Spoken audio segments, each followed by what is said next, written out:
Always code करने से पहले आपने एक फ़ोल्डर बनाना है जिस फोल्डर के अंदर आप कोड कर रहे होंगे, सही है। वो आप न्यू फोल्डर करके बना सकते हैं। मैंने किया न्यू फोल्डर और उसका नाम रख दिया क्लास 02, ठीक है। और इसको VS कोड में, चूँकि मैं मैक OS पे हूँ, मेरे पास एक फ़ीचर होता है कि मैं इसको ड्रैग करके ओपन कर लूँ। आप लोगों के पास शायद विंडो में है या नहीं, मुझे आइडिया नहीं है इसका। तो उसके बाद एक ऑप्शन है हमारा, राइट क्लिक करके मेरे पास यहाँ पे न्यू टर्मिनल ओपन हो जाता है। विंडो में वो ऊपर टॉप बार आती है, वहाँ से राइट करके आपको टर्मिनल ओपन करना होता है। तो ये दो काम मैंने यहाँ से कर लिए। अब प्रोजेक्ट क्रिएट करने में आप लोगों ने जो लास्ट टाइम काम किया था वो मैं दोबारा यहाँ रिपीट करता हूँ कि टाइपस्क्रिप्ट का इन्वायरमेंट सेटल कैसे करना है। सबसे पहले आपको नोड इंस्टॉल होना चाहिए। नोड कैसे इंस्टॉल करेंगे, आप आएंगे अपने क्रोम में और नोड डाउनलोड लिखेंगे, उधर आपका सॉफ्टवेयर जो है वो आ जाएगा और वहाँ से आप नोड जो है वो डाउनलोड कर सकते हैं। जब आप डाउनलोड करके आएंगे नोड और अपना टर्मिनल ओपन करेंगे, नोड हाइफन लिखेंगे आपको वर्जन आ जाएगा, npm हाइफन लिखेंगे तो आपको npm का वर्जन आ जाएगा। उसके बाद आपने npm इंस्टॉल आई या इंस्टॉल टाइपस्क्रिप्ट -g ग्लोबली आपने टाइपस्क्रिप्ट को इंस्टॉल करना है इस कमांड के साथ। चूँकि मेरे पास ऑलरेडी है तो ये ऑलरेडी ही TS जो है वो कन्फिगर होगी मेरे पास। अच्छा, फिर TSC करके हाइफन वर्जन करके उसका वर्जन भी मैं चेक कर सकता हूँ कि मेरे पास टाइपस्क्रिप्ट का कौन सा वर्जन इंस्टॉल हुआ है, जो कि मैंने अभी अगली कमांड पे इंस्टॉल किया था। अच्छा, वो इंस्टॉल करने के बाद हमारा नेक्स्ट कमांड क्या होती है, TSC हाइफन इनिट। ये कमांड मेरी टर्मिनल जो है ना वो इस वक्त क्लास 02 में चल रहा है। तो आप जिस फोल्डर में जाके टर्मिनल ओपन करेंगे वो पाथ उसका वही सेट होना चाहिए। तो मेरा क्लास 02 में मैं TSC इनिट करूँगा तो ये क्या करेगा, अगर मैं VS कोड में आता हूँ तो TS कन्फिग की फ़ाइल खुद ही बना देगा। सही है, ये फ़ाइल मैंने अभी बताया था आपको कि अगर आप कुछ जो बाय डिफ़ॉल्ट कंपाइलर की चीज़ें हैं वैसे चल रही हैं, अगर आपने कंपाइल करते हुए अपनी ऑप्शन चेंज करनी है तो they are giving us option like, देखो कितनी लंबी ऑप्शंस दे रहा है। ये सारे वो कंट्रोल्स हमें दे रहा है कि आपने कंपाइल कैसे करना है और कुछ चीज़ें आप उसमें क्या क्या चेंज कर सकते हो। तो वो ये सारे ऑप्शंस हैं, इनको हम फर्दर फ्यूचर में एक्सप्लोर करेंगे जैसे हमें ज़रूरत पड़ेगी। फिर हमने एक और कमांड चलाई थी npm init -s, उसने हमें एक पैकेज जेसन फाइल बना के दे दी थी। इसके बारे में हमने पढ़ा था कि इसमें हमारे जितने भी सॉफ्टवेयर के बारे में इंफॉर्मेशन है कि हमारा सॉफ्टवेयर का नाम क्या है, क्लास 02, उसका वर्जन क्या है, तो हमारे सॉफ्टवेयर के बारे में इसमें सारी इन्फॉर्मेशन हम इस फाइल में सेव करते हैं।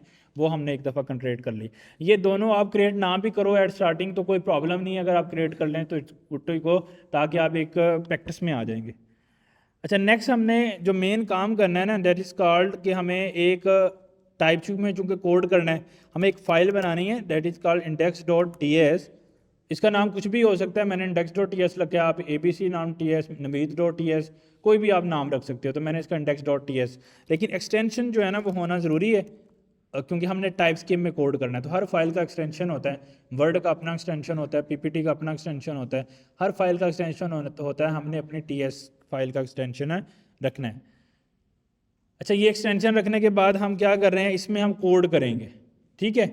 कोड करने के लिए हम डेफिनेटली इसके अंदर डिफरेंट टाइप का कोड करेंगे। जो हमने पहला कोड सीखा था कि हम वेरिएबल बना सकते हैं। तो वेरिएबल का काम क्या होता है कि अगर मुझे रैम में कोई डाटा स्टोर करना है, यानी कि मेरा सॉफ्टवेयर जैसे ही चले और रैम में अगर मुझे कोई डाटा स्टोर करना है तो मैं उसके लिए वेरिएबल का कंसेप्ट यूज़ करता हूँ।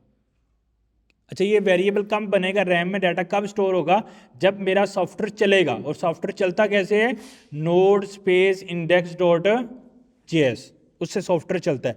जब वो कमांड चलेगी तो ये रैम में नया सेल बनाएगा, डाटा सेव करेगा। क्या डाटा सेव करेगा, var वेरिएबल बना रहा हूँ, वेरिएबल का नाम user name equal to Naveed server. उसकी मैं अभी इसकी डिटेल में भी चला जाता हूँ ताकि आप लोगों को थोड़ी क्लैरिटी मिल जाए।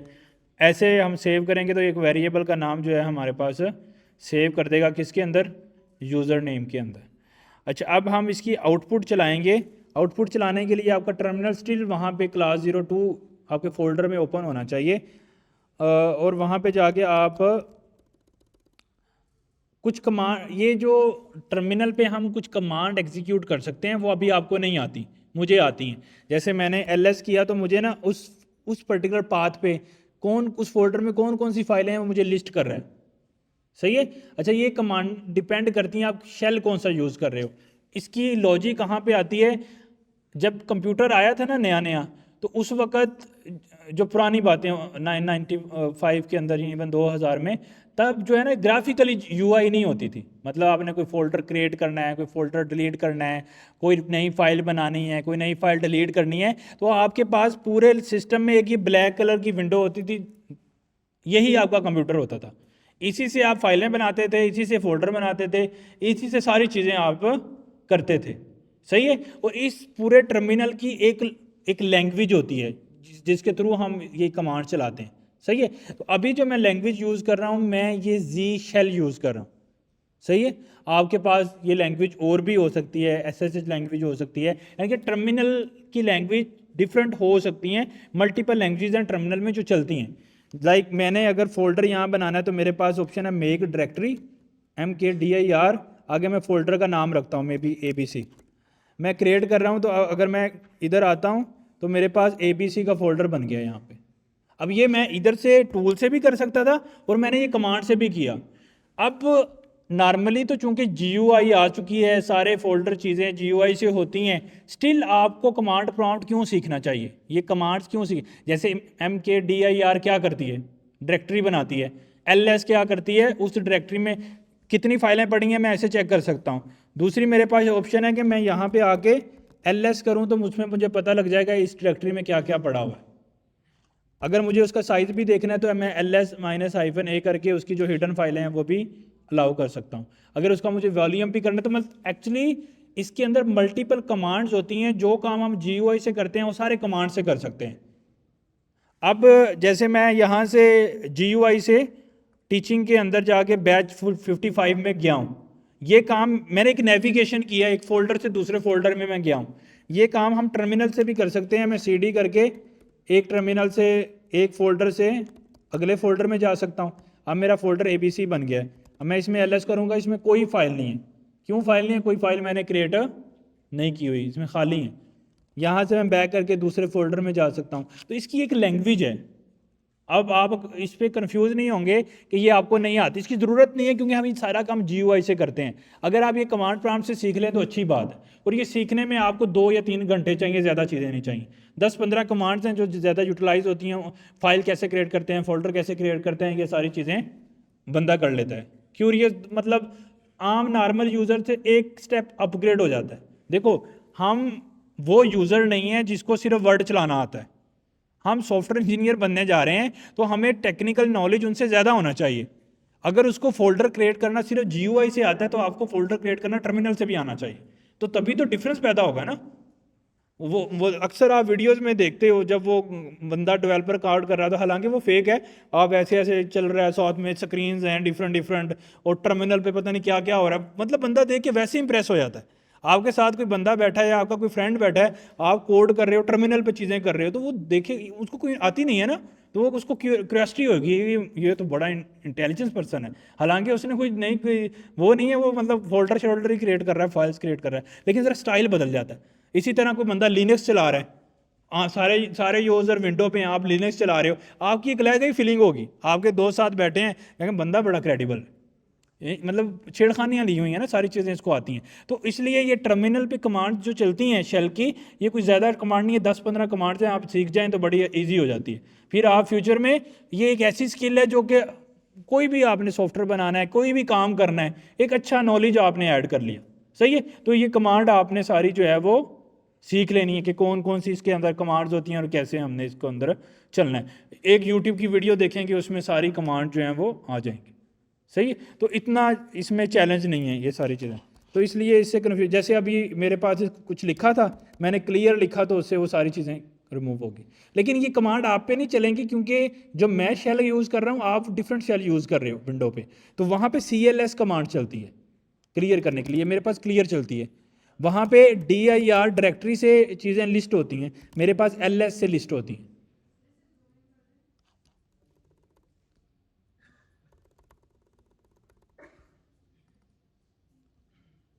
नज़र आ रहा है अब?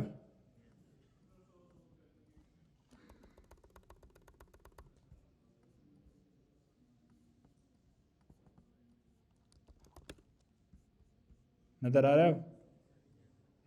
तो आइडिया ये है कि अगर मैं यहाँ से कोई कमांड चला रहा हूँ तो पॉसिबिलिटी है कि आपके पास वो कमांड ना चले, क्योंकि मेरी कमांड जो है वो विंडो की डिफरेंट है। लेकिन मोस्ट प्रोबेबली ये शेल की कमांड जो है ना वो सेम ही है। जैसे मेक डायरेक्टरी करना, ये विंडो में भी सेम है और मैक में भी सेम है। तो एक्चुअली इसमें विंडो और मैक का कोई वो नहीं है। ये लैंग्वेज जो चल रही है ना, इस शेल के ऊपर जो चीज़ चल रही है उसकी डिफरेंट टाइप्स हैं। सही है, जी शेल लेड है, पैच शेल लेड है, और डिफरेंट इस तरह के ऐसे शेल लेड है। वो जो शेल यूज़ कर रहे हो उसके अंदर फिर चीज़ें जो हैं वो डिफरेंट कमांड यूज़ होती हैं। इसको जी शेल बोलते हैं। देखो ZSH, ये टॉप पे आपको नज़र आ रहा होगा छोटा सा लिखा, ये लैंग्वेज यूज़ कर रहा हूँ। इस तरह बैश शेल होता है, ज़्यादातर विंडो पे बैश शेल चलता है, BASH बैश शेल। तो अगर आपने उसकी कमांड सारी देखनी है, आप यहाँ पे आके bash terminal commands chat GPT पे लिखेंगे तो वो भी आपको आ जाएगी।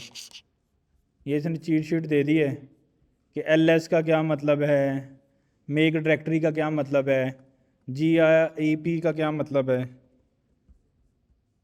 आपने कोई चीज़ सर्च करनी है फोल्डर पे, GRP सर्च आगे कर सकते हैं। CD का क्या मतलब है, चेंज डायरेक्टरी। एक फ़ोल्डर से दूसरे फोल्डर में जाने को CD बोलते हैं, उसकी फुल फॉर्म क्या है, चेंज डायरेक्टरी। तो इस तरह ये 10-15 कमांड्स हैं, आप अच्छी तरह इनको अगर फोकस कर लेते हो, जो कॉमनली यूज़ होती हैं तो वो थोड़ी सी हैं, तो आप उससे यूज़ टू हो जाते हो। तो इससे फिर आपको जो वो कन्फ्यूजन आती है ना, कि जो अक्सर आप यूट्यूब वीडियोज़ देखते हो चीज़ें, वो आपकी थोड़ी आसान हो जाएगी ज़िंदगी, क्योंकि कोई ना कोई वीडियो वाला कोई ना कोई एक्स्ट्रा हमें कमांड यूज़ करेगा और आप उससे परेशान होंगे ये क्या कर रहा है। हालांकि वो कोई रॉकेट साइंस नहीं कर रहा, उसने ये 10-15 कमांड अपने जेहन में बिठाई हुई हैं, उससे उसने अपने आप को अपग्रेड कर लिया नॉर्मल यूज़र से, और उससे मैं फास्टली ये कमांड जो है वो कर सकता हूँ। तो इसलिए आपने क्या करना है, फ्री टाइम में कोई भी यूट्यूब वीडियो देख के कि ये टर्मिनल से फोल्डर कैसे बनता है, फाइल कैसे बनती है, फाइल डिलीट कैसे होती है, फाइल रीनेम कैसे होती है, फाइल सर्च कैसे होती है, वो चीज़ें सीख लेनी है। सही है। इवन इसका अपना एक एडिटर भी होता है। अगर लेट्स सपोज मैंने index.ts को एडिट करना है तो विम ts करूँगा तो मैं इसको एडिट कर पा रहा हूँ। ये देखो इसमें वो कंटेंट आ गया ना जो मैंने वेरिएबल बनाया था। अब मैंने इसमें एक और वेरिएबल बनाना है तो मैं लिखूँगा variable new number equal to 10। हालांकि ये इसमें कोड करना है, देखो कितना मज़े की चीज़ नहीं लग रही ना, कोई फीलिंग भी नहीं आ रही, कलर्स भी नहीं है, थोड़ी डिफ़िकल्टी है, लेकिन समझ पा रहा हूँ मैं कि क्या कर रहा हूँ। मैंने अब टर्मिनल से एक और नया वेरिएबल बना दिया है। अब मैं अगर जाऊँगा इधर तो देखो वेरिएबल बन गया और उधर से मैं रन कर लूँगा। तो एक्चुअली इसमें कोई नई, आपको मैं ये कंसेप्ट समझा रहा हूँ, इसमें कोई ऐसी रॉकेट साइंस नहीं है जिसको सीखना है। आपको 3-4-10 कमांडें सीखनी है, आप कॉन्फिडेंस आ जाएगा, लेकिन इसका आपको फ़ायदा बड़ा होगा। फ़ायदा ये होगा कि आप एक नॉर्मल यूज़र से अपग्रेड हो जाओगे। नॉर्मल यूज़र को ये चीज़ें नहीं आती, आपको आती हैं, क्योंकि आप तो इंटेलिजेंट, आप तो इस फील्ड में आ रहे हैं, तो आपका एक स्टेप आप ऊपर चले जाएगा। इसलिए ये कमांड्स फ्री टाइम में आप लोग सीख लीजिएगा। तो होपफुली जब मैं ऐसी कमांड्स यूज़ कर रहा हूँगा तो आप लोग उससे परेशान नहीं होंगे।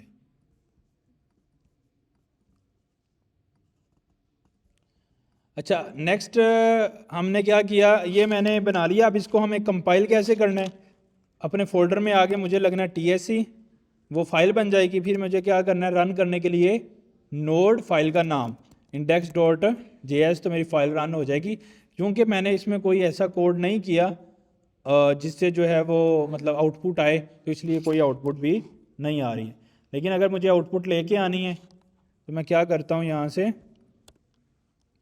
console.log वेरिएबल का नाम, मैं इसको प्रिंट करके दोबारा कंपाइल करूँगा TSC, दोबारा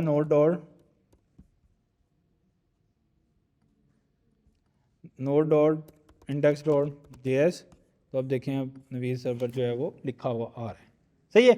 अब हम इसको डीप डाइव करते हैं। ये आपको मतलब टर्मिनल कैसे चलाना है चीज़ें, ये आपको होपफुली इस पर कॉन्फिडेंस आ गया होगा। डीप डाइव ये करते हैं जी, वेरिएबल बनाते कैसे हैं और उसके अगेंस्ट होता कैसे है काम, वो हमने कवर करना है। अच्छा, वेरिएबल बनाने के लिए एक कीवर्ड है जिसको हम रिजर्व वर्ड बोलते हैं, VAR। अब ये कीवर्ड क्या है, इसके ऊपर आना है। इसको हम टूल भी बोल रहे हैं, रिजर्व वर्ड भी बोल रहे हैं और कीवर्ड भी बोल रहे हैं। सही है। इसका मतलब क्या है कि लैंग्वेज को, यानी कि कंप्यूटर को ये बात बतानी है, इसके आगे जो मैं इंस्ट्रक्शन लिख रहा हूँ उसके अगेंस्ट आपने क्या काम परफॉर्म करना है। सही है। अच्छा, अब मैं बोल रहा हूँ ना VAR, तो कंप्यूटर को ये बात पता लगेगी कि मुझे इसके आगे कोई ऐसी चीज़ लिखी है जिसकी मदद से मुझे वो डाटा को सेव करना है रैम में। अच्छा, जब भी कीवर्ड VAR वो देखेगा उसका एक ही मतलब है, एक ही डेफिनेशन है उसकी फाइल के अंदर, उसके दिमाग में उसकी एक ही डेफिनेशन है। वो क्या डेफिनेशन है कि रैम वाले बड़े डिब्बे में एक छोटा डिब्बा क्रिएट करना है और उसमें कोई डाटा सेव करना है। जब भी उसको कीवर्ड VAR नजर आएगा, अब VAR, एक और VAR, तो उसका मतलब क्या उसको मिला कि 2 डब्बे बना दो। एक और VAR, उसका क्या मतलब उसको मिलेगा 3 डिब्बे बना दो। एक और VAR, उसका क्या मतलब उसको समझ आए। तो जब भी कीवर्ड VAR उसको नजर आएगा, then they need to think कि मुझे एक डिब्बा बनाना है रैम में, दैट्स इट, और उसमें मुझे कोई डाटा स्टोर करना है। तो अब जिस तरह VAR का एक मतलब है, इसी तरह एक दूसरे जो टूल है उनके अपने मतलब हैं। जब उसको वो मतलब नजर आएगा तो उसका वो एक ही काम करेगा। सही है। जैसे मैंने सिस्टम को ऑन करना, एक ऑन ऑफ का बटन लगा हुआ है, मैं जब भी प्रेस करूंगा तो क्या होगा, सिस्टम ऑन ऑफ भी होगा, कोई तीसरा काम होगा नहीं, क्योंकि उसको उन्होंने बताया कि ऑन करने का ये बटन है, इससे ही ऑन होना है। लाइक आपने फैन को ऑन करना है, एक बटन लगा हुआ है, जब भी उस फैन को ऑन करो, उस बटन को ऑन करोगे तो क्या होगा, फैन ऑन होगा। आप उसको 1000 टाइम भी करोगे तो क्या होगा, फैन ऑन होगा। तो ये बात हमें किसने बताई इससे फैन ऑन होता है, ये हमें इंफॉर्मेशन मिली ना किसी से कि इससे ये चीज़ होती है। तो जब मैं बता रहा हूं कि VAR से ये काम होता है कि रैम के अंदर एक सेल बन के उसमें डाटा स्टोर हो जाता है, तो अब जब भी ये काम होगा तो इसका सेम ही मतलब होगा इसमें या किसी भी लैंग्वेज में। जब VAR वर्ड आ गया या जब हमने वेरिएबल बनाने की इंटरेस्ट शो किया, तो उसका कंप्यूटर की दुनिया में एक ही मतलब है, और वो मतलब क्या है, रैम में डाटा सेव कर दो। सही है। तो जब भी कीवर्ड आएगा तो इसको कीवर्ड से ही पता लगता है कि जिस तरह देखो ना, बटन से ही पता लगता है ना हमें इसको ऑन ऑफ करना है। फैन को कैसे पता लगता है, बटन ऊपर नीचे होता है तो उससे ऑन ऑफ होता है। तो इसको कैसे पता लगता है कि मैंने कोई काम करना है, दैट इज कॉल्ड कीवर्ड्स। तो वो उसके पास कोई ऐसा कीवर्ड, कोई ट्रिगर उसको जाता है कि ये काम कर दो, और वो ट्रिगर क्या है, VAR कीवर्ड। इससे वेरिएबल बना दो। अच्छा, वेरिएबल बनाने के लिए डेफिनेटली मैंने आपको बताया था कि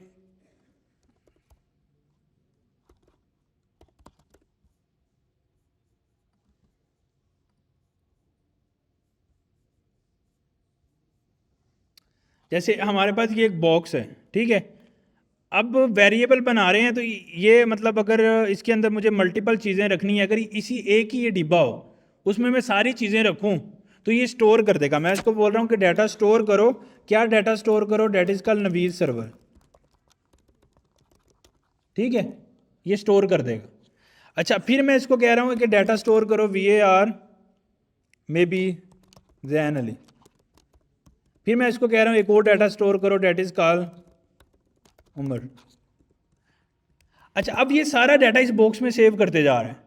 अब चैलेंज यहाँ पे है कि ये डाटा मैंने ठीक है सेव कर दिया, लेकिन हम हमेशा डाटा सेव क्यों करते हैं, क्योंकि हमने इसको रिट्रीव करना होता है, मुझे इसको दोबारा लेना है। अब मैं इसको दोबारा गेट करना चाह रहा हूँ तो मेरे पास कोई ऐसा कंट्रोल नहीं है। नॉर्मली रैम के अंदर सेल बनते हैं, अगर आपको मैं दिखाऊँ ना,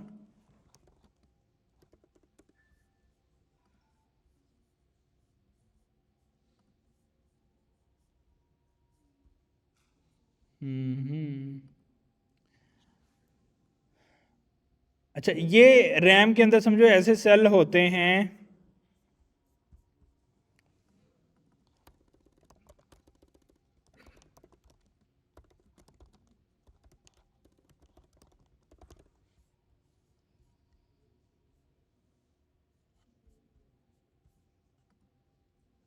इससे आपको आइडिया हो जाएगा।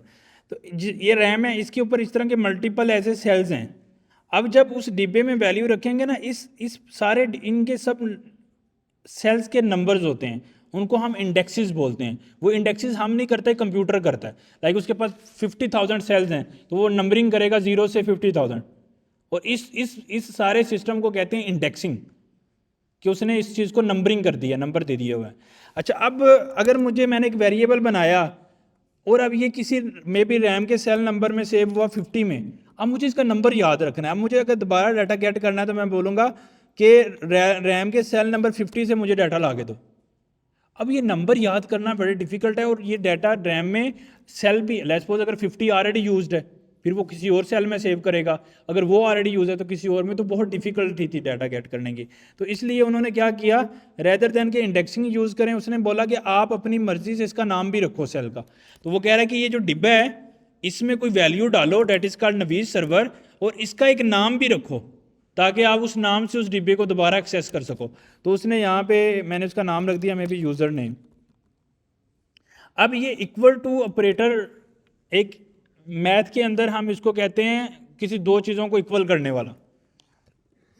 2 इक्वल टू 2 मैथ में इसका मतलब क्या होता है, इक्वल, यानी कि 2 इक्वल है या नहीं दूसरे के। अगर तो वो चीज़ इक्वल है तो ट्रू है, अगर नहीं है तो नॉट ट्रू है, फॉल्स वैल्यू है।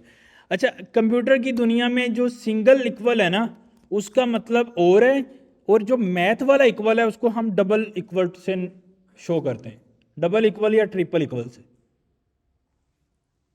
अगर आपने किसी एक नंबर को दूसरे नंबर के इक्वल चेक करना है तो मैथ के अंदर हम सिंगल इक्वल लगाते हैं, लेकिन कंप्यूटर के अंदर या डबल इक्वल लगाएंगे या ट्रिपल इक्वल लगाएंगे। सिंगल इक्वल का मतलब वो मैथ वाला इक्वल नहीं है, सही है। अच्छा, अब सिंगल इक्वल का मतलब क्या है, इसको हम कहते हैं असाइनमेंट ऑपरेटर। क्या बोलते हैं, असाइनमेंट ऑपरेटर। अच्छा, असाइनमेंट ऑपरेटर का मतलब क्या है कि असाइनमेंट ऑपरेटर की राइट साइड पे जो वैल्यू है वो डिब्बे के तुमने अंदर डालनी है, डेट इज कॉल्ड 55, और जो उसके लेफ्ट साइड पे वैल्यू है वो तुमने डालनी है, उसका नाम रखना है तुमने उस बॉक्स का। तो ये VAR कीवर्ड को हम हेल्प कर रहे हैं। कंप्यूटर ने देखा VAR कीवर्ड, उसने सोचा रैम में सेल जनरेट कर दो, उसने सोचा फिर क्या डब्बे के अंदर डालूं और क्या उसका नाम रखूं। उसने कंप्यूटर ने हमें बताया, कंप्यूटर को हमने बताया कि असाइनमेंट ऑपरेटर की राइट साइड पे जो चीज़ है उसको डिब्बे के अंदर डालो, और जो लेफ्ट साइड पे चीज़ है उसका नाम रख दो। ये स्टैंडर्ड बना दिया हमने। तो इसका मतलब ऑलवेज लेफ्ट साइड का नाम होगा और राइट साइड पे वो डिब्बे के अंदर वैल्यू स्टोर होगी, सही है। इसी तरह दूसरे होंगे। अब जब मैं बोल रहा हूँ उसको user name, console.log user name, अब इसका मतलब क्या है, हम ये कह रहे हैं अब वो ढूंढेगा, चूंकि उसने देखा ये हमारे कोड में लेफ्ट साइड पे लिखा हुआ था, तो उसने समझा कि ये डिब्बे का नेम है। तो जब ये डिब्बे का नेम है तो इसका मतलब है इसको मुझे शो नहीं करना, इसके अंदर जो डिब्बे में वैल्यू पड़ी है उसको मुझे शो करना। तो उसके अंदर से उसने वैल्यू निकाल के नवीज सर्वर प्रिंट कर दिया। यहां तक किसी को कंसेप्ट ना समझ आया हो वेरिएबल का, ऑल गुड।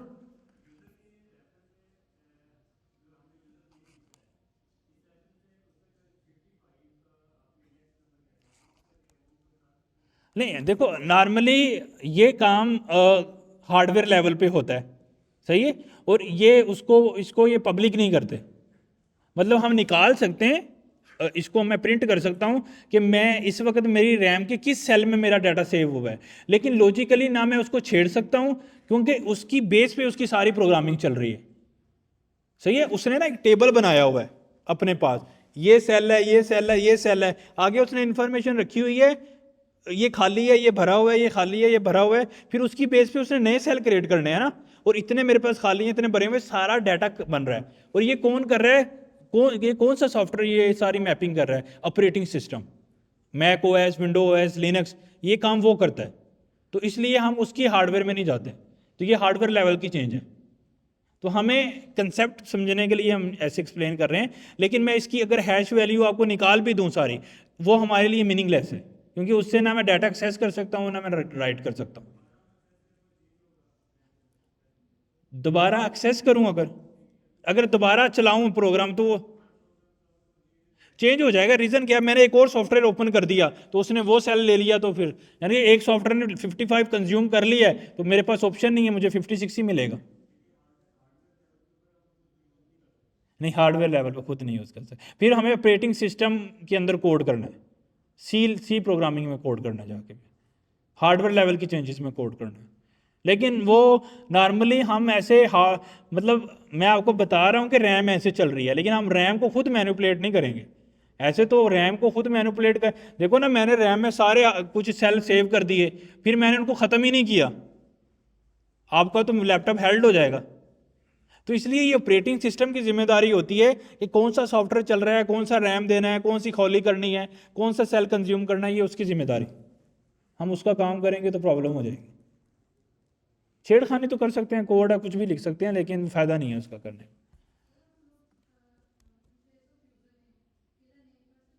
कर सकते हैं, लेकिन that seems like a reserve word. मतलब इसको हम लैंग्वेज ने डिफरेंट कॉन्टेक्स्ट में यूज़ किया, जिसको हम कीवर्ड बोल रहे हैं ना, उसने इसको उस कॉन्टेक्स्ट में यूज़ किया हुआ है। तो वेरिएबल के नाम रखने में ना कुछ रूल्स हैं, लाइक उसके मल्टीपल रूल हैं। एक रूल क्या, आप वेरिएबल का नाम रख ले हो ना, यूज़र स्पेस नेम, ऐसे नहीं रख सकते, यानी कि वेरिएबल के नाम में स्पेस नहीं आ सकती। दूसरा रूल है, वेरिएबल का नाम नंबर से शुरू नहीं हो सकता, सही है। तीसरा रूल है, वेरिएबल का नाम जो है वो किसी स्पेशल कैरेक्टर के से शुरू नहीं हो सकता, मे बी दिस। तीसरा रूल है, वेरिएबल का नाम जो है वो, नंबर 5th रूल है, या जो भी आप लोग सीक्वेंस बना लो रूल्स का। तो उसके अलावा जो है और कौन सा रूल होता है, अंडरस्कोर और डॉलर स्कोर से हम वेरिएबल शुरू कर सकते हैं। ये हालांकि हमने बोला ना स्पेशल कैरेक्टर नहीं हो सकते, लेकिन अंडरस्कोर और डॉलर स्कोर हो सकते हैं। तो हम क्या करते हैं, यहाँ से देख लेते हैं रूल्स ऑफ वेरिएबल। तो ये 3-4 रूल्स हैं, उसको अगर हम अच्छी तरह समझ लें तो समझ आ जाएगी। ये हर लैंग्वेज में तकरीबन प्रीटी मच सेम रूल्स हैं। A variable name can consist of capital letter A to Z, lower letter A to Z, digit 09 and 2 special character, underscore और डॉलर साइन। इसके अलावा हम बाहर नहीं जा सकते,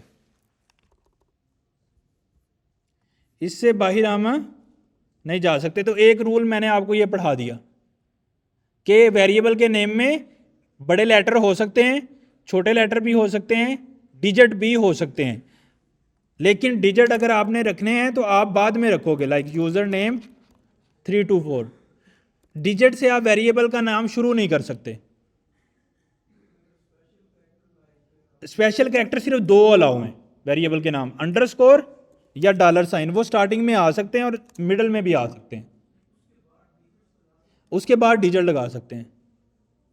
तो starting upper case letter, lower case letter या अंडरस्कोर या डॉलर साइन से हो सकती है। स्टार्टिंग में नंबर नहीं आ सकता, और स्टार्टिंग में इन 2 स्पेशल कैरेक्टर के अलावा कोई कैरेक्टर नहीं आ सकता, सही है। ये एक स्टैंडर्ड है।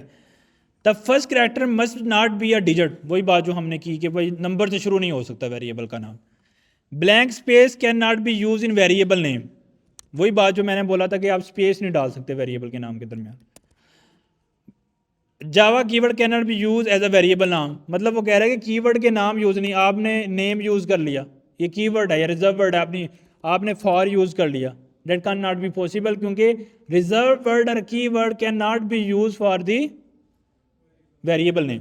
हालांकि अब ये जो उसने बताया ये जावा के रिलेटेड बता रहा है, लेकिन ये टाइप किसी भी लैंग्वेज में सेम ही चलते हैं rules. Variable name are case sensitive, मतलब छोटे बड़े में तमीज़ है, मतलब बड़ा ए लिख रहे हैं, छोटा ए, ये 2 वेरिएबल बन रहे हैं। ऐसा नहीं है कि वो केस है, मतलब छोटे बड़े का मतलब सेम नहीं है। There is no limit on the length of variable name, वो कह रहा है कि इसको जितना मर्जी बड़ा कर लो, कोई मसला नहीं है। But the convention should be between 4 to 15 character, ये कन्वेंशन है। Variable name always should exist on the left hand side of assignment operator. तो असाइनमेंट ऑपरेटर कौन सा होता है, single equal operator is called assignment operator in programming. तो जो बात मैंने की है सेम वही बातें यहाँ पे लिखी है ना, तो आपका डबल वो हो गया। अब उसने नीचे कीवर्ड बता दिए जावा के हैं कि उसमें क्या है, तो अभी हमें टाइपस्क्रिप्ट के कीवर्ड सारे सीखने की ज़रूरत नहीं है, वो हम साथ साथ सीखते जाएंगे। तो कितने 5-6 रूल हैं, स्पेस नहीं आ सकती, स्टार्टिंग में नंबर नहीं आ सकता, उसके अलावा स्पेशल कैरेक्टर नहीं आ सकते, 2 अलाउ हैं, कौन कौन से, अंडरस्कोर और डॉलर साइन। बोला करो ना ताकि आपको याद हो जाएं चीज़ें। उसके अलावा और क्या था, स्पेस वाला हो गया। उसके अलावा केस सेंसिटिव है, छोटे बड़े का डिफरेंट मतलब है, बस यही है, और इसकी लेंथ जितनी भी हो सकती है। अब मैं आप लोगों को बताऊंगा, ये सारी चीज़ें तो ठीक हैं, लेकिन हम वेरिएबल बनाएंगे कैसे। एक्सपर्ट ओपिनियन क्या है, रिकमेंडेशन क्या है, स्टैंडर्ड किसे कहते हैं? स्टैंडर्ड ये होता है जो कम्युनिटी में, जो इंडस्ट्री में लोग सबसे ज़्यादा यूज़ करते हैं। अच्छा, उसके ना 3 तरीके हैं। कौन कौन से? कैमल केस, पास्कल केस और अंडरस्कोर केस। तो कैमल केस, पास्कल केस, अच्छा ये ज़रूरी नहीं है, मैंने आपको बताया जो रिक्वायरमेंट्स हैं वो पहले हमने डिस्कस कर ली। अब इसमें आप कोड करो ये ज़रूरी नहीं है, लेकिन रिकमेंडेशन है, स्टैंडर्ड्स हैं। स्टैंडर्ड क्या कहते हैं? Variable name should be in the camel case. Camel case का मतलब क्या है? The first word letter should be small, the rest of word will be capital. Like मैंने यूज़र नेम, तो एन मैंने बड़ा कर लिया, हालांकि मैं यूज़र नेम भी लिखता था, that is the correct as compare to variable names. Variable name के जो रूल्स हैं ये इसको पास कर रहा है। लेकिन हम कैमल केस किसे कहते हैं कि दोनों, अगर एक से ज़्यादा वर्ड हैं तो पहले वर्ड का लेटर छोटा होगा, बाकी सबके बड़े होंगे। यूज़र नेम में भी फर्स्ट, तो मैंने एफ बड़ा कर दिया। तो 3 वर्ड थे, पहले का करेक्टर छोटा रखा, दूसरे के 2 बड़े। इस टर्मिनोलॉजी को हम कहते हैं कैमल केस स्टैंडर्ड। अच्छा, पास्कल केस क्या होता है? Every word first letter should be in capital case, like user name first character. अब मैंने हर 4 वर्ड यूज किए, चारों के पहले लेटर मैंने क्या किए? कैपिटल। अगर एक ही वर्ड हो तो फिर भी कैपिटल में रखूंगा पहला वर्ड, तो ये पास्कल केस कहलाएगा। अगर मैं इसको पहले छोटे में रख लाऊं तो that is called camel case. लेकिन अगर इसके साथ मैं यूजर नेम लगा देता हूं, that is also camel case. हाँ जी, the camel case is the standard for variable defining. तो हम कैमल केस को प्रेफर करेंगे और कोई केस यूज नहीं करेंगे। इस केस को क्या बोलेंगे? Lower case. सारे कैरेक्टर छोटे हैं, that is called lower case. सारे कैरेक्टर बड़े हैं, that is called capital case या अपर केस। सही है। अगर अगर किसी वेरिएबल के अंदर अंडरस्कोर आ रहा है, अंडरस्कोर केस, सही है, राइट कर दूं। कैमल केस मैंने ये देखो इधर ही मैंने लिख दिया, ये पास्कल केस लिख दिया, ये लोअर केस के सारे छोटे ही हैं। मतलब इनके वर्ड में मैं डेफिनेशन भी लिख रहा हूँ ना, देखो ये सी बड़ा लिखा है, ये दोनों कैरेक्टर बड़े लिखे हैं, ये सारे छोटे लिखे हैं, ये सारे और में भी कैपिटल लिख देते हैं।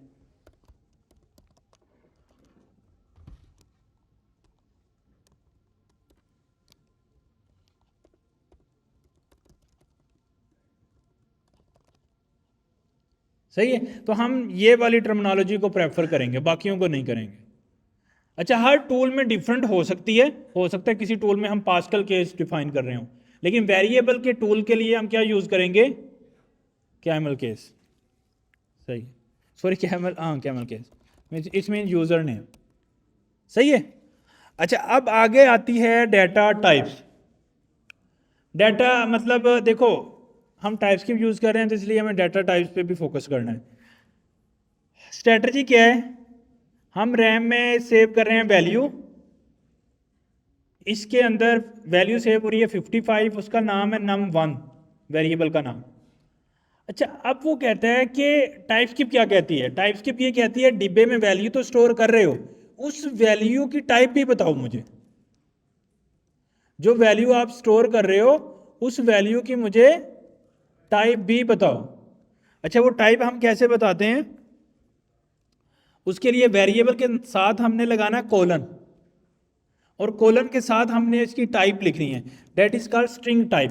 तो अब आप पूछ सकते हो सर कि कितनी टाइप्स हैं मैक्सिमम, तो हम उनको लिस्ट कर लेते हैं। स्ट्रिंग टाइप, स्ट्रिंग टाइप कौन सी टाइप होती है? अगर हमने कोई पैराग्राफ लिखना है, कोई टेक्स्ट लिखना है, कोई एसे लिखना है, तो यानी कि इंग्लिश करैक्टर का अगर इस्तेमाल करना है ना, उसको कंप्यूटर की ज़बान में जो टाइप यूज़ होती है that is called string type.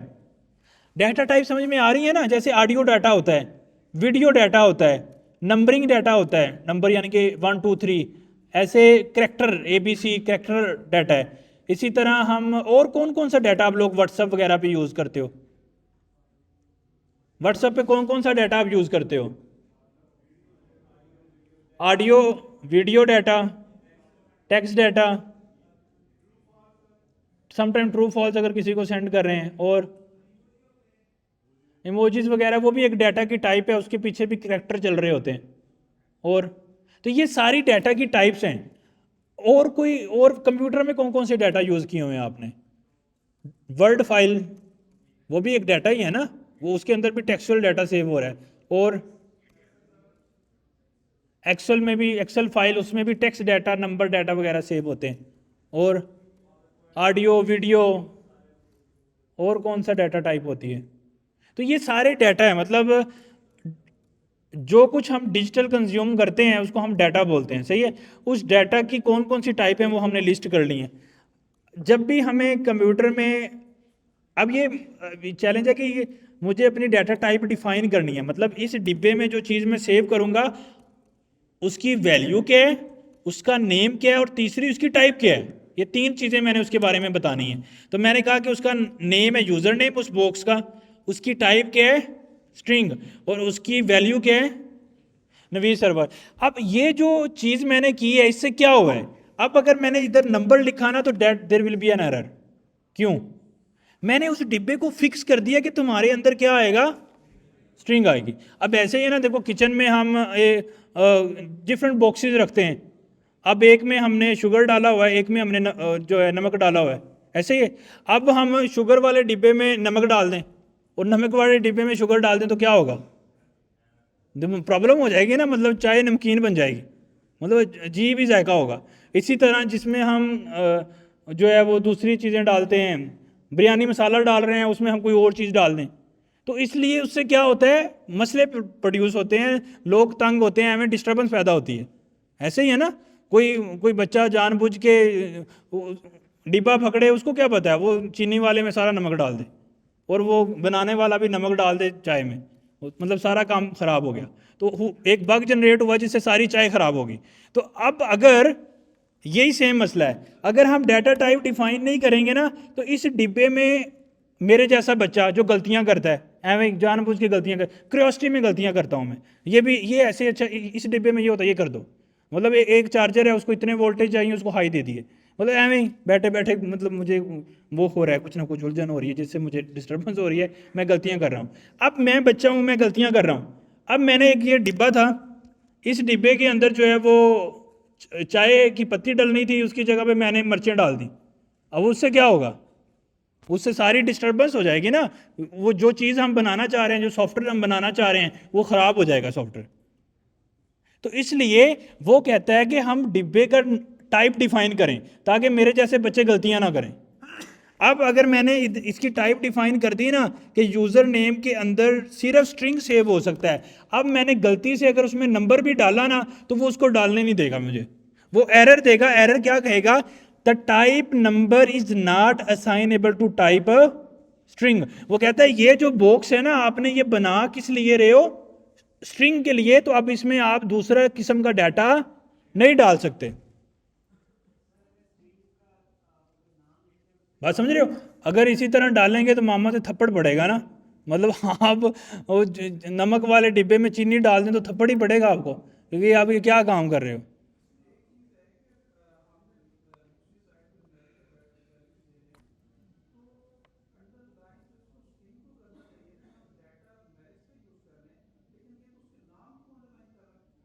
नहीं नहीं, वो इसके नाम को नहीं अंडरलाइन कर रहा। अंडरलाइन देखो देखो, अंडरलाइन किसको, बॉक्स को करना है। अब ये एक बॉक्स है, इसका एक नाम है, वो उस बॉक्स को ही अंडरलाइन करेगा ना कि इसमें ये चीज़ आ सकती है, आप उल्टे क्यों डाल रहे हो।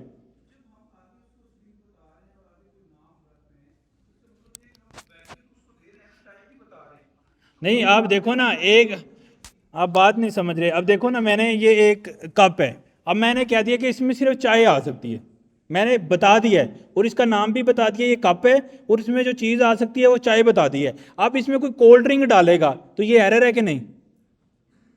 अब ये कौन बताएगा? अब ये खुद बताएगा मुझे कि मेरे पास तो चाय आनी चाहिए लेकिन इसमें किसी ने कोल्ड ड्रिंक डाल दी।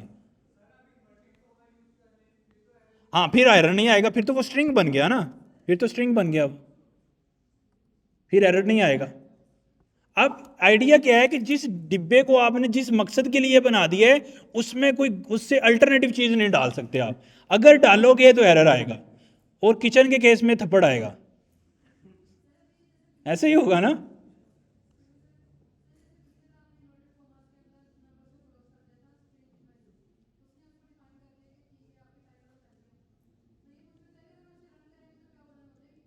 नहीं, अगर आपने 2 लगाया तो अब एरर आएगा ना, रन कैसे होगी?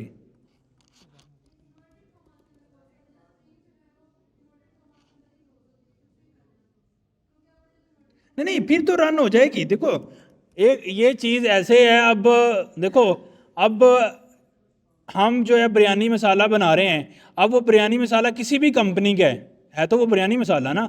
अब जब हम उसको कह रहे हैं कि तुम स्ट्रिंग हो, तो वो तो किसी भी चीज़ की स्ट्रिंग है, तो वो स्ट्रिंग है। स्ट्रिंग की डेफिनेशन क्या है? Everything that comes up with the double quotation that is called string. Either number, either true false, कुछ भी इसके अंदर डाल दिया, anything comes up with the double string that is called double quotation that is called string.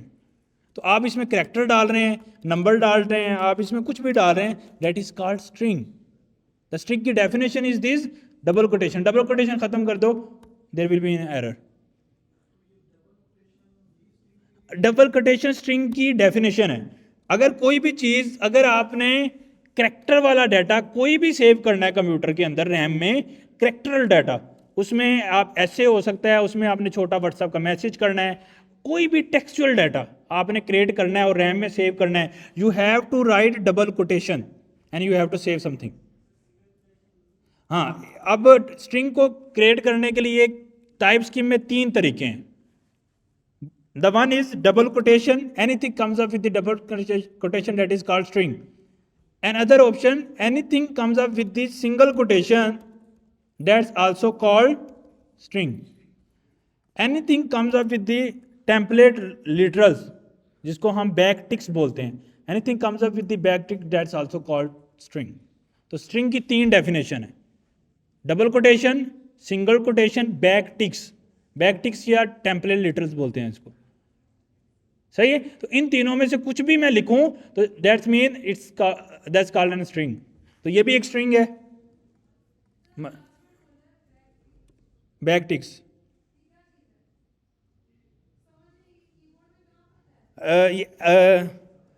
Escape के नीचे जो and पे कॉर्नर है ना, एस्केप 1 जहां शुरू होता है उससे पहले सिंगल कोटेशन और बैकटिक्स, ये 3 चीजें हैं जिससे आप स्ट्रिंग बना सकते हो। तो आपकी मर्जी है, आप जिससे भी बनाना चाहो। तो इस स्ट्रिंग की डेफिनेशन है, इन तीनों चीज़ों से स्ट्रिंग बनती है।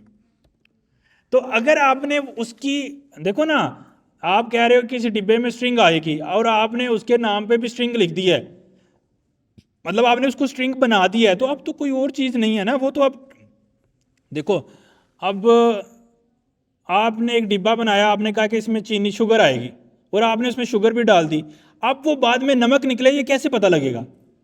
जब आप उसको पियोगे फिर ही पता लगेगा ना, कोई और शॉर्टकट तो है नहीं है। देखो, वो शुगर डालनी है, शुगर आप देख रहे हो, आपकी आंखें कह रही हैं शुगर है, अब उसको टेस्ट करने के अलावा ऑप्शन नहीं है। तो अब जब आप उसको कह रहे हो कि स्ट्रिंग है और उसमें आपने स्ट्रिंग भी डाल दी है, अब जब तक इसको रन नहीं करेंगे, there is no option to test them कि वाकई में ये स्ट्रिंग है या नहीं। मेरी बात समझ रहे हो? तो जब देखो, लैंग्वेज तो देख सकती है जो ज़ाहिर उसको नज़र आ रहा है। देखो, मेरी नज़र, अगर वो मोटे मोटे दाने हैं तो मुझे तो शुगर नज़र आ रही है और मैं उसको शुगर ही बोलूँगा। अब उसके अंदर वो नमक वाले दाने निकल आए तो मैं उसको क्या बोलूँ फिर? अब वो जब तक मैं टेस्ट नहीं करूँगा तो मुझे नहीं पता लगेगा उस चीज़ का। बिरयानी खाने का दिल तो नहीं कर पड़ा सबका? सही है, बिरयानी भी बनाते हैं अभी प्रोग्रामिंग में।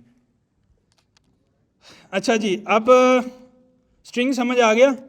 Anything that comes up with double quotation, single quotation और backed is that is called string. तो स्ट्रिंग के अंदर स्ट्रिंग सेव हो सकता है।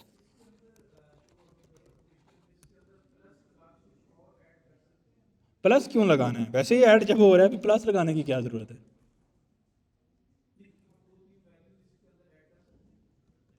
ये वैल्यूज ही हैं, करते जाएं। नहीं, ये सारी कलेक्टिवली भी एक ही वैल्यू है, उसकी नज़र में ज़्यादा वैल्यूज नहीं है, ये उसकी नज़र में एक ही वैल्यू है, सही है। तो ये स्ट्रिंग बन गया। अब आपने अगर दूसरी टाइप का डाटा बनाना है, मैं कहता हूँ user number colon number type, और उसके अंदर मैंने क्या सेव कर दिया 22। अब मैंने कहा कि बॉक्स क्रिएट करो असाइनमेंट ऑपरेटर क्या है कि राइट साइड पे वैल्यू क्या है 22, ये सेव कर दो उस डिब्बे में। किस डिब्बे में सेव कर दो? जिसका नाम क्या रखो? User name. और उसकी टाइप क्या होनी चाहिए? तो इसका मतलब है कि ये जो वैल्यू है उसकी टाइप को इम्प्लीसेट कर रही है कि हाँ ये वाकई नंबर है और उसकी वैल्यू सेव हो रही है। सही है। और उसके अंदर मैं VAR का कीवर्ड भी यूज कर रहा हूं। और जब ये रन होगा तब कंप्यूटर कैसे काम करेगा? सबसे पहले उसने VAR के कीवर्ड को पकड़ना है। जिधर उसको नजर आ गया, they need to create a variable, sorry they need to create a memory cell in the RAM, और उसके उस डिब्बे का नाम क्या है, फिर वो बाकी की इंफॉर्मेशन देखता है। अच्छा मैंने अब सेल तो क्रिएट करना है, अब उसका नाम क्या है, उसकी वैल्यू क्या है, उसकी टाइप क्या है, फिर वो बाकी की चीजें देखना शुरू करता है। इतनी बात समझ में आ गई? किसी को यहां तक कंफ्यूजन हो तो हम बाकी की टाइप भी कोई हो सकती हैं वो क्रिएट कर लेते हैं। VAR में बी इज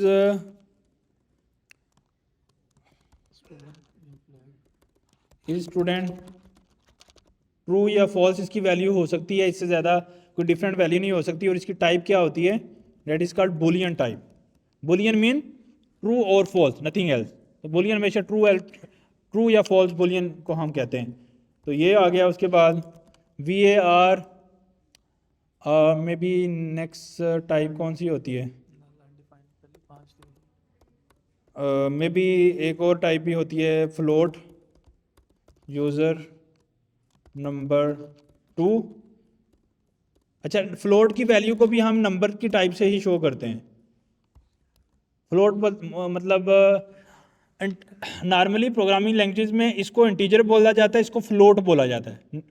इंटीजर मतलब ऐसा नंबर जिसमें डॉट नहीं आता उसको हम इंटीजर कहते हैं, और ऐसा नंबर जिसमें डॉट आ रहा है that is called float number.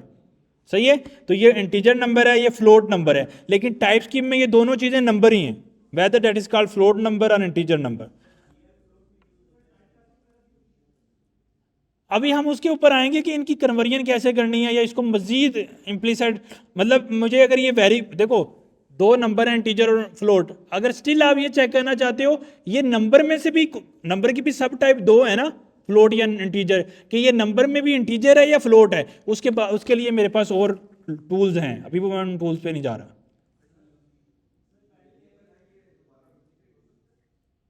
हाँ एक चीज़ बड़ी इंटरेस्टिंग है, देखो मैंने एक वेरिएबल बनाया that is called user name. हुआ क्या? उसकी डेफिनेशन हमने देखी कि एक डिब्बा बना, उसका नेम रखा गया, उसमें वैल्यू सेव हो गई। अच्छा अब क्वेश्चन ये है, VAR the user name the same and the string may be number value and equal to the, everything is correct according to the syntax और नॉट करेक्ट है ना? Reason is this, equivalent assignment operator right side की value 32 को save करो, किसमें? User name के box में, उसकी टाइप क्या होगी? Number, and 32 is also an number, तो everything is good. But the problem is this कि हम एक डिब्बा पहले ही बना चुके हैं जिसका नाम क्या रख चुके हैं?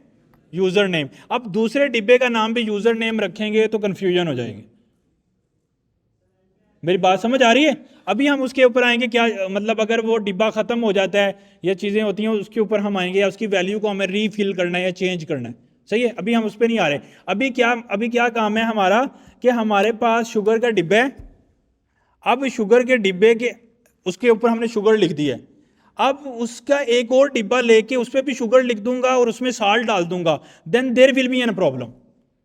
अच्छा लॉजिकली तो वो देखो, शुगर वाले डिब्बे में शुगर है और साल्ट वाले डिब्बे में साल्ट है, दो डिफरेंट डिब्बे हैं, दोनों में डिफरेंट वैल्यूज हैं और डिफरेंट दोनों की टाइप हैं। प्रॉब्लम कोई नहीं है, प्रॉब्लम क्या है? दोनों में शुगर लिखी हुई है ऊपर, दोनों का नेम सेम है। जब नेम सेम है, मेरे जैसा बंदा चाय बनाने आएगा, मैं साल्ट डाल दूंगा शुगर में, मतलब चाय में, गलती कर सकता हूं ना। द रीजन इज दिख द डिब्बे के ऊपर दोनों में सेम चीज लिखी है, तो हमें अपने डिब्बे के अंदर वैल्यू तो डिफरेंट रखी है, दैट्स गुड इनफ, दोनों मिक्स नहीं हो रही हैं आपस में, ये ठीक है। स्ट्रिंग में स्ट्रिंग है, नंबर में नंबर है, लेकिन मुझे उस डिब्बे का नाम भी डिफरेंट रखना है। क्यों रखना है? ताकि जब मैं आइडेंटिफाई कर सकूं तो मेरी चीजें कंफ्यूजन ना हो। वो सारी चीजों पे साल्ट लिख दें, किचन में 10 डिब्बे हैं सब पे साल्ट लिख दें, कैसे चीजें बनाएंगे? मतलब पता कैसे लगेगा कि ये चीज में ये चीज है? फिर कंफ्यूजन तो वहां से प्रोड्यूस कर ली ना हमने अपने लिए। तो इसलिए अगर एक डिब्बा बन गया, उसका नाम रख दिया, तो उसको चेंज, मतलब उस जैसे सेम नाम का एक और डिब्बा नहीं बना सकते। अगर बनाएंगे तो मसला है। हाँ एक चीज़ है, हाँ एक चीज़ इंटरेस्टिंग है। आपने एक डिब्बा बनाया, आपने साल्ट सारा यूज़ कर लिया, अब वो खाली हो गया, अब इसको रीफिल भी तो करना है ना किसी तरह, तो refill is allow, but the name using the same name to another box is not allowed. सही है। तो रीनेम हम कैसे, मतलब इसको रीफिल कैसे करेंगे, that is done by user name. इसकी स्टिल टाइप भी सेम रहेगी और वो हमने ऑलरेडी डिफाइन की हुई है, उसको डिफाइन करने की मुझे ज़रूरत नहीं है।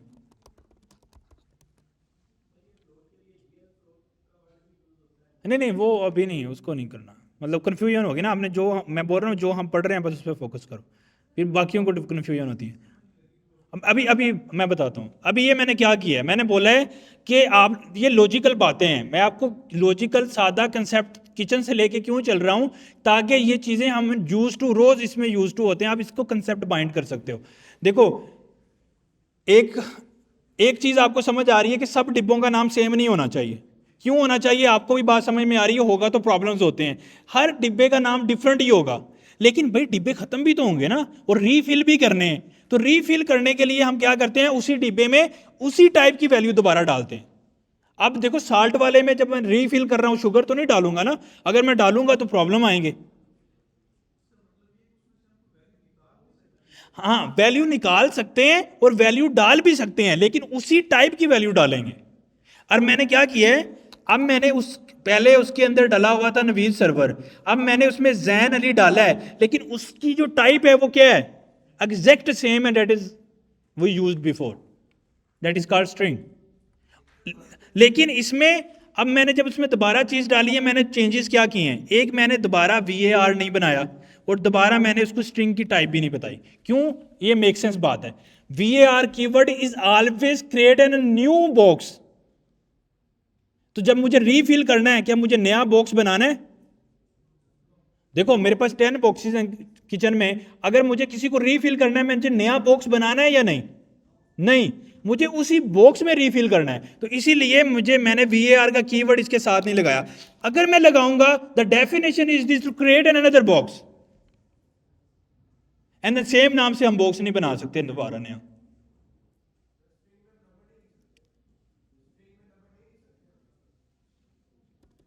यही तो बोल रहा हूं, आगे मैंने क्या बताया आपको। अब मैंने 22 दूंगा तो एरर आएगा ना। आप बात नहीं समझ रहे, हमने डिब्बों को डिफाइड कर लिया कि इसमें बस ये चीज आएगी, तो अब डिफरेंट डालेंगे तो पंगा हो जाता है ना यार। उसके साथ तो मैं लिख दूं, तो अगर मैंने लिख दिया तो बात फिर वही है। अब मैंने इसमें नंबर लिखे हैं, तो ये नंबर है या स्ट्रिंग है, जब डबल कोटेशन है तो भाई वो स्ट्रिंग है, चाहे नंबर। जब मैंने कह दिया है कि ये साल्ट है, तो अब वो जिस तरह छोटे दाने वाला हो बड़े दाने वाला हो, साल्ट ही है, रन होगा, क्यों नहीं होगा। देखो ना, आपने जब डबल कोटेशन लगा दी है, अब इसके अंदर आप जो मर्जी डालो वो स्ट्रिंग ही है। मतलब आपने ये ट्रू लगाया था ना, ये बुलियन टाइप थी, मैं इसको डबल कोटेशन में कर दूंगा, that is called string now, not boolean value. इसलिए ये मुझे यहां पे एरर भी देना शुरू हो गया। क्या एरर दे रहा है कि बुलियन टाइप में स्ट्रिंग की वैल्यू सेव नहीं कर सकते। The type string is not assignable to type boolean. वो कह रहे हो तुम वेरिएबल बना रहे हो बुलियन का और उसमें वैल्यू डाल रहे हो स्ट्रिंग। स्ट्रिंग कैसे पता लगता है, डबल कोटेशन। खत्म करोगे, एरर खत्म हो जाएगा।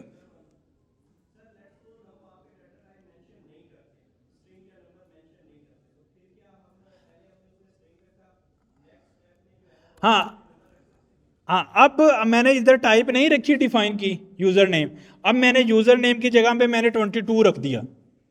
सही है, रखें। अच्छा, ये चीज चलती है, अलाउ है, लेकिन इससे ना हमेशा, इसी वजह से तो हम टाइप स्कीम में आए हैं। जावा स्कीम में ऐसे ही कोड करते हैं हम। जावा स्कीम और टाइप स्कीम में फर्क क्या है कि जावा स्कीम में there is no types, there is no boolean, integer, number, there is no type available in Java, everything is variable. तो उसमें प्रॉब्लम क्या था, प्रॉब्लम ये था, उसमें मसले क्या आते हैं मैं बताता हूँ ना। देखो आप खुद अज्यूम करो, मेरे पास 10 डिब्बे हैं किचन में, उससे यूज़ करता हूँ, कभी मुझे चाय बनानी है, कभी बिरयानी बनानी है, वो डिफरेंट डिफरेंट रीजन के डिब्बे मैंने बनाए हैं। 10 वेरिएबल बना लिए, 10 बॉक्सेस बना लिए, किचन की जरूरत में 10 डिब्बे बना लिए। अब अगर मुझे कोई बंदा रिस्ट्रिक्ट ना करे कि भाई साल्ट वाले में साल्ट डालना है और शुगर वाले में शुगर डालनी है, बिरयानी मसाले वाले में बिरयानी मसाला डालना है, तो मैं, अगर मुझे कोई नहीं अलाउ करेगा तो कोई तंग ना करे या मुझे रोके ना, तो मैं डाल दूंगा। तो जब मैं डालूंगा तो जो चीज़ बनेगी उसमें बग आएंगे, फिर बिरयानी में मीठे की मिठास आएगी, और फिर वो सारा जो सारा सॉफ्टवेयर बनाया है, जो सारा प्रोग्राम बनाया है, जो सारा बिरयानी बनाने का प्रोसेस कंप्लीट किया है, दैट इज कंप्लीटली फेल्ड। बात समझ रहे हो? इसी वजह से टाइप डिफाइन कर रहे हैं ना। अब ये तो मैंने किचन वाली दी, अब सॉफ्टवेयर में क्या हो सकता है? आप बिल कैलकुलेट कर रहे हो, आपने एक वेरिएबल बनाया, एक बॉक्स, उसमें रखा बिल की वैल्यू, कि बिल का जो इसके यूनिट है ना वो 22 है। मेरी बात समझ आ गई? अब वो 22 आपने स्ट्रिंग में रख दिए। अब 22 स्ट्रिंग क्या किसी नंबर से मल्टीप्लाई हो सकती है? तो एरर आएगा, एरर जनरेट होगा, आपका बिल खराब हो जाएगा। जिस तरह बयानी खराब हुई थी ऐसे बिल खराब हो जाएगा। मसला है ना?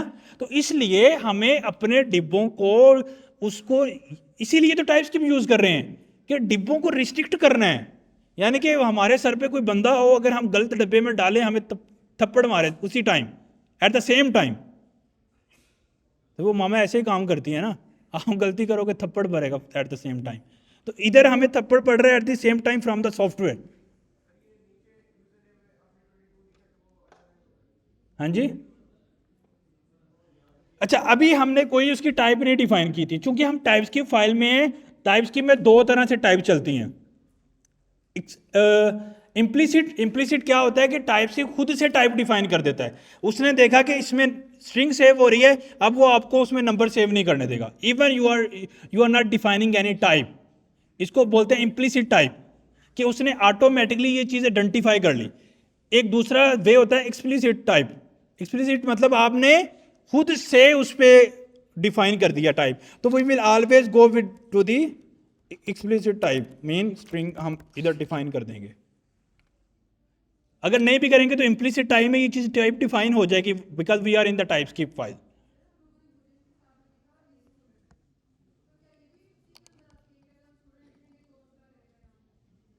Is student, no no, the variable name में हम कोई टाइप नहीं डिफाइन कर रहे। वेरिएबल नेम के वही रूल हैं जो 5 मैंने पढ़ाए हैं।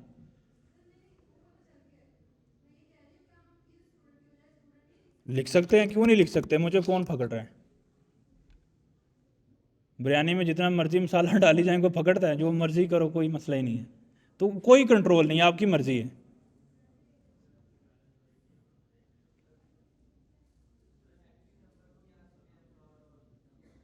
हाँ जी। इट्स, ये कंसेप्ट इज दिस कि आपकी वेरिएबल नेम में तेरे, देखो ना, variable name is just identification, उसमें टाइप डजेंट मैटर। मेरी बात समझ रहे हो? टाइप इज मैटर, जो उसके अंदर चीज वैल्यू है। नहीं समझ आई? आपके पास जो है वो बॉक्स है, अब वो मतलब आप वो मतलब वो ग्लास मतलब आपके पास जो बॉक्स है वो डिफरेंट टाइप्स के हो सकते हैं, वो स्टील का भी हो सकता है, वो मतलब जिस मर्जी टाइप का हो, ये इट्स मैटर। उसमें तो शुगर ही जानी है, इट्स डजंट मैटर।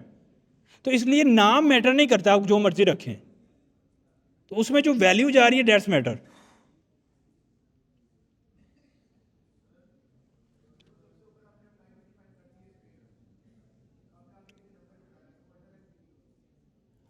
किधर नंबर डाला?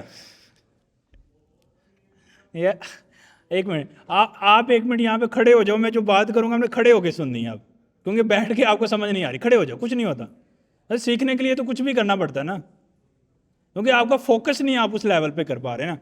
देखो मैं आपको समझाता हूँ। आपने मुझे साथ साथ बताना है, ये 20 क्या है? नंबर है या स्ट्रिंग है? नंबर है। ये क्या है? एक नंबर। इसकी टाइप क्या है? Number. Everything comes up with the double quotation that is called anything that's come with the double quotation that is called string. तो अब ये स्ट्रिंग बन चुका है, whether it is a number और नॉट, ये मुझे पता है, रियलिटी कंप्यूटर को नहीं पता। तो अब उसकी जुबान में ये नंबर है, मतलब मुझे नंबर नजर आ रहा है, लेकिन ये है क्या? स्ट्रिंग। कंप्यूटर इसको स्ट्रिंग ही कहेगा। देखो कंप्यूटर को हमेशा वो बात करता है जो मैं उसको बताता हूं। जब मैंने उसको कह दिया कि डबल कोटेशन में सब कुछ स्ट्रिंग होता है, अब उसको नहीं पता फर्दर बातें कि भाई नंबर दे रहे हो, स्ट्रिंग दे रहे हो या क्या दे रहे हो। अब बात समझ आई है नहीं? जब भी कोई चीज़ डबल कोटेशन में आएगी डेट इज कॉल्ड स्ट्रिंग, या सिंगल कोटेशन में आएगी या उसके। लेकिन हाँ, अगर मैं ये स्ट्रिंग नहीं लगाता तो फिर उसको नजर आ रहा है डेट इज कॉल्ड नंबर, फिर वो एरर भी शो करेगा। लेकिन जब आपने डबल कोटेशन लगा दिया है, फिर डबल कोटेशन में आप चाहे अपना नाम लिखो, चाहे अपना नाम लिखो, चाहे दोस्त का नाम लिखो, चाहे नंबर लिख दो, चाहे कोई भी चीज लिखो, उसकी नजर में सब कुछ एक ही चीज है। उसको मैटर नहीं, कंप्यूटर है ना, फीलिंग थोड़ी लेता है, अंडरस्टैंडिंग थोड़ी करता है, मतलब दिमाग से फैसले नहीं लेता वो, उनके अंदर कोई दिल नहीं है। जो बात बता रहे हैं बस वही है। VAR वही VAR मशीन है, वो अपनी मर्जी से चेंज नहीं करेगा। मतलब कि आज आपका मूड अच्छा है तो इसका ये मतलब कर देते हैं, आज मूड खराब है इसका ये मतलब कर देते हैं। ऐसे नहीं कंप्यूटर चलता। कंप्यूटर कैसे चलता है? Everything is the pre defined, everything is pre defined. तो VAR मतलब वेरिएबल बनाओ, तो वो ऑलवेज वेरिएबल ही बनाएगा, उससे कुछ और काम नहीं करेगा। अगर एक बटन से फैन ऑन होता है, 1000 दफा लाखों दफा बटन दबा दो, फैन ऑन ही होगा। There is nothing other option available. सही है? तो जब मैं इसको कह रहा हूं कि डबल कोटेशन है उसमें स्ट्रिंग आएगी, it's mean always string, whether आप उसमें लिख रहे हो या नहीं लिख रहे। आप उसके अंदर नंबर लिख रहे हो, दैट्स आल्सो अ स्ट्रिंग। आप उसके अंदर ट्रू लिख रहे हो, हालांकि इसकी टाइप क्या है? बुलियन, लेकिन ये इस वक्त क्या है? स्ट्रिंग। तो everything comes up with double quotation, that is called string. जो कुछ भी आएगा जो डबल कोटेशन में होगा वो स्ट्रिंग होगा। नहीं समझ आई है या नहीं? देखो, कंप्यूटर की नजर में ये वैलिड है, आपकी नजर में है या नहीं डजंट मैटर। अब मेरी नजर में ये बुलियन है, लेकिन कंप्यूटर की नजर में दैट इज स्ट्रिंग। तो कंप्यूटर हमेशा वो काम करता है जो हम उसको बताते हैं। जब हमने उसको डबल कोटेशन का मीनिंग बता दिया तो बस बता दिया। अब उससे ऊपर ना वो सोचता है, ना उससे नीचे सोचेगा, ना उससे ऊपर सोचेगा, तो खुद से फैसले नहीं ले सकता। ये पावर नहीं है उसके अंदर। मेरी बात समझ आ रही है? जब मैंने बोल दिया उसको, मैं कंप्यूटर को कह दूंगा 2 = 4 = 2, वो कहेगा =2। ChatGPT को बोलो दो, नहीं आप गलत बता रहे हो, आप 2 = 4 2 होता है, वो कहेगा ठीक है 2 होता है, क्योंकि आप जो बताओगे वो उसको सीख लेगा। तो it's mean everything is pre defined और आपने उसको बताना है। अब बात समझ आई है या नहीं आई? अब चैलेंज ये है, अगर आप इसमें नंबर सेव कर रहे हो तो लॉजिकली तो गलत कर रहे हो, लेकिन ये मुझे पता है। अब आप कहेंगे कि फिर टाइपस्क्रिप्ट ये क्यों नहीं आइडेंटिफाई कर रही? भाई टाइपस्क्रिप्ट ये चीज़ आइडेंटिफाई नहीं कर सकती। फिर आप कहेंगे कि अब अगर एरर आ गया तो कौन पकड़ेगा? फिर इंसान पकड़ेगा। जिधर मशीन काम नहीं आ सकती उधर कौन काम आता है? इंसान काम आता है। मेरी बात समझ रहे हो? देखो, अगर आपने एक ऐसा सॉफ्टवेयर बनाया है कि जो ये डिफाइन करते हैं कि इस फूड में ये इंग्रेडिएंट आ सकते हैं, वो सेम डालेगा उसमें, अब उसकी कितनी क्वांटिटी रखती है, देन कोई तो बंदा उसको बताएगा ना। आपने उसको डिफाइन कर दिया, अब उसको आपने ऊपर नीचे लेके जाना है, वो फिर इंसान को देखना पड़ेगा। तो ये जो बग है ना, पहले जो बग आ रहा था that is called type bug. Software के अंदर ना 3 तरह से बग आते हैं। सही है? 3 तरह से बग आते हैं। कौन कौन से बग होते हैं? टाइप बग, सिंटैक्स बग और लॉजिकल बग। तीसरा बग कौन सा आता है? Error. Syntax error, logical error and run time error. 3 errors होते हैं जो सॉफ्टवेयर की लाइफ में आते हैं। अच्छा, इस एरर को हम कहें, ये एरर है, आपकी नज़र में एरर है, लेकिन कंप्यूटर की नज़र में नहीं है। तो ये सिंटैक्स इसका ठीक है, लेकिन ये लॉजिकल एरर है। लॉजिकल मतलब जो इंसान खुद से गलतियां करते हैं। अब इंसान की गलती हमेशा इंसान पकड़ता है। तो जब हम कोड करते हैं ना, तो जो दूसरे सीनियर डेवलपर होते हैं वो हमारे इस चीज़ को डबल चेक करते हैं। मेरी बात समझ रहे हो? जब आप काम कर रहे होते हैं, आपके काम को कोई सीनियर सुपरवाइज कर रहा होता है, तो अगर आप इस तरह की मिस्टेक करोगे, वो आपकी मिस्टेक निकालेंगे कि तुमने ऐसा कोड लिख दिया है जो कंप्यूटर की दुनिया में ठीक है लेकिन इंसानों की दुनिया में गलत है। तो इसको फिर सिर्फ इंसान पकड़ सकता है। तो लॉजिकल एरर हमेशा इंसान पकड़ सकता है, सिंटैक्स एरर और रन टाइम एरर कंप्यूटर पकड़ सकता है। सिंटैक्स एरर क्या है? आपने स्ट्रिंग में नंबर सेव कर रहे हो, that is called syntax error. आपने उसके सिंटैक्स की गलती की है, मतलब स्ट्रिंग में नंबर सेव नहीं हो सकता, तो कंप्यूटर ने पकड़ लिया है। लेकिन जब आपने लॉजिकल एरर गलत किया ना, तो लॉजिकल में देयर इज नो ऑप्शन कि कंप्यूटर उसको पकड़ ले, उसको सिर्फ इंसान पकड़ सकते हैं। मेरी बात समझ आ रही है? All good?